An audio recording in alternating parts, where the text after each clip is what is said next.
दोस्तों, जब आज पूरी दुनिया अंतरिक्ष की नई दौड़ में आगे निकलने की होड़ में लगी है, तब एक ऐसा देश है जिसकी शांत लेकिन शक्तिशाली तैयारी ने महाशक्तियों की नींद उड़ा दी है, और वह देश है हमारा भारत।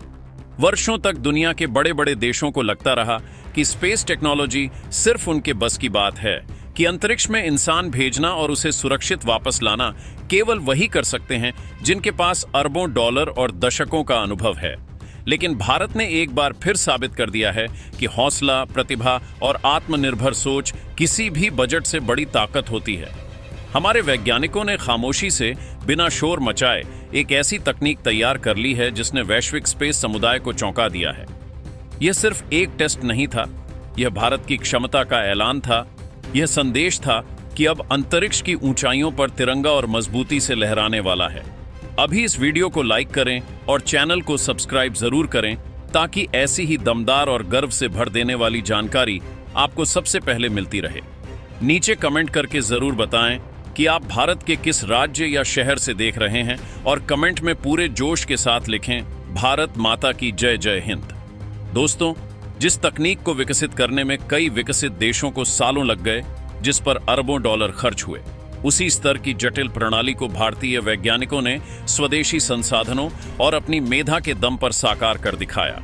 यह है गगनयान मिशन के लिए तैयार किया गया क्रू एस्केप और रिकवरी सिस्टम, एक ऐसा सुरक्षा कवच जो अंतरिक्ष यात्री को आपात स्थिति में रॉकेट से अलग कर सुरक्षित दूरी पर ले जाकर पैराशूट की मदद से धरती पर सुरक्षित उतार सकता है। हाल ही में किया गया इसका सफल परीक्षण इस बात का प्रमाण है कि भारत अब मानव अंतरिक्ष उड़ान के सबसे कठिन चरण को पार करने के करीब पहुंच चुका है। जब लगभग कई टन वजनी मॉड्यूल को नियंत्रित गति से नीचे लाया गया और हर चरण पूरी सटीकता से काम करता दिखा, तब दुनिया की बड़ी स्पेस एजेंसियों की निगाहें भारत पर टिक गईं। अमेरिका की स्पेस एजेंसी नासा और रूस की रोसकॉस्मोस जैसी अनुभवी संस्थाएं भी जानती हैं कि मानव मिशन में सबसे बड़ी चुनौती लॉन्च नहीं, बल्कि सुरक्षित वापसी होती है। अंतरिक्ष में लगभग 400 किलोमीटर की ऊंचाई पर, जहां पृथ्वी की पकड़ कमजोर हो जाती है और वातावरण लगभग शून्य जैसा होता है, वहां से किसी इंसान को सुरक्षित वापस लाना विज्ञान, गणित और इंजीनियरिंग का सबसे कठिन संगम है। भारत का गगनयान इसी चुनौती को स्वीकार कर आगे बढ़ रहा है। इस मिशन का उद्देश्य सिर्फ अंतरिक्ष में मानव भेजना नहीं, बल्कि पूरी तरह स्वदेशी तकनीक के साथ उसे सुरक्षित घर वापस लाना है। यही वह असली कसौटी है जिस पर किसी भी देश की स्पेस क्षमता परखी जाती है। इस हालिया परीक्षण ने दिखा दिया कि भारत ने आपातकालीन स्थिति में अंतरिक्ष यात्रियों की जान बचाने की तैयारी पूरी गंभीरता से की है। मल्टी स्टेज पैराशूट सिस्टम, सटीक नेविगेशन, थर्मल प्रोटेक्शन और समुद्र में रिकवरी की संपूर्ण प्रक्रिया का अभ्यास कर भारत ने यह स्पष्ट कर दिया है कि वह केवल अंतरिक्ष तक पहुंचने नहीं, बल्कि वहां टिकने और सुरक्षित लौटने की क्षमता भी रखता है। चीन का आक्रामक स्पेस प्रोग्राम हो या पश्चिमी देशों की पुरानी बढ़त, अब भारत उस विशिष्ट क्लब की दहलीज पर खड़ा है जहां केवल वही देश पहुंचते हैं जिनके पास मानव अंतरिक्ष मिशन की पूर्ण तकनीक होती है। यह उपलब्धि किसी एक वैज्ञानिक या एक दिन की मेहनत का परिणाम नहीं है। यह दशकों की निरंतर शोध, असफलताओं से सीखने और आत्मनिर्भर भारत की सोच का नतीजा है। जब दुनिया के विशेषज्ञ इस परीक्षण के आंकड़ों और उसकी सटीकता का विश्लेषण कर रहे हैं, तब उन्हें यह मानना पड़ रहा है कि भारत अब केवल एक उभरती हुई स्पेस पावर नहीं, बल्कि एक भरोसेमंद और सक्षम अंतरिक्ष शक्ति बन चुका है। गगनयान के पीछे छिपा सबसे बड़ा रहस्य यही है कि भारत ने हर महत्वपूर्ण तकनीक को स्वदेशी रूप से विकसित करने पर जोर दिया, ताकि भविष्य में किसी बाहरी निर्भरता की जरूरत ना पड़े। यह केवल तकनीकी सफलता नहीं, बल्कि रणनीतिक आत्मनिर्भरता का भी प्रतीक है। आने वाले समय में जब भारतीय अंतरिक्ष यात्री पृथ्वी की कक्षा में तिरंगे के साथ मौजूद होंगे और फिर सुरक्षित धरती पर लौटेंगे, तब यह उपलब्धि आने वाली पीढ़ियों को प्रेरित करेगी। आज का यह कदम आने वाले कल की अंतरिक्ष अर्थव्यवस्था, स्पेस स्टेशन सहयोग और गहरे अंतरिक्ष अभियानों की नींव रख रहा है। भारत ने दुनिया को यह संदेश दे दिया है कि अब वह केवल दर्शक नहीं, बल्कि अंतरिक्ष की इस महान यात्रा का निर्णायक भागीदार है, और यह तो बस शुरुआत है। ऊपर जाने के मुकाबले 1000 गुना ज्यादा खतरनाक और जानलेवा काम होता है। दोस्तों, अंतरिक्ष की इस अंधी रेस में आज तक दुनिया के आम लोगों ने सिर्फ लॉन्चिंग के समय रॉकेट के इंजनों की तेज गड़गड़ाहट और उसकी आंखें चौंधियां देने वाली चमक ही देखी है। आसमान का सीना चीरकर ऊपर अंतरिक्ष की कक्षा में जाना बहुत ही मुश्किल काम है। यह बात तो आज हर कोई जानता है, लेकिन जो एक बात आम जनता से हमेशा तकनीकी शब्दों के जाल में छिपी रहती है, वह यह है कि ऊपर जाने से कहीं ज्यादा खतरनाक रोंगटे खड़े कर देने वाला और दिल की धड़कनें रोक देने वाला काम उस अनंत शून्य से वापस अपने घर यानी धरती पर आना होता है। जरा एक पल के लिए अपनी आंखें बंद कीजिए और सोचिए, जब कोई स्पेसक्राफ्ट या क्रू मॉड्यूल अंतरिक्ष के उस शांत वैक्यूम से निकलकर वापस हमारी धरती के घने वायुमंडल में घुसता है, तो उसकी रफ्तार इतनी भयानक और तेज होती है कि वह पूरा का पूरा मॉड्यूल एक दहकते हुए आग के गोले में तब्दील हो जाता है। यह रफ्तार ध्वनि की गति से भी कई गुना ज्यादा तेज होती है, लगभग 28,000 किमी घंटे के आसपास। उस पागल कर देने वाली रफ्तार को कंट्रोल करना, उस भयंकर गर्मी को सहना और सबसे बड़ी बात, उस मॉड्यूल के अंदर बैठे हमारे अनमोल अंतरिक्ष यात्रियों को बिना एक भी खरोच लगे समंदर की लहरों पर एक पंख की तरह एकदम हल्के से उतारना। यह कोई बच्चों का खेल तो बिल्कुल भी नहीं है।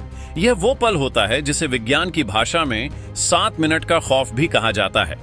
यहीं पर आकर दुनिया के बड़े बड़े और खुद को सुपर पावर कहने वाले देशों की हाई फाई टेक्नोलॉजी भी हाँफने लगती है और उनके इंजीनियरों के पसीने छूट जाते हैं।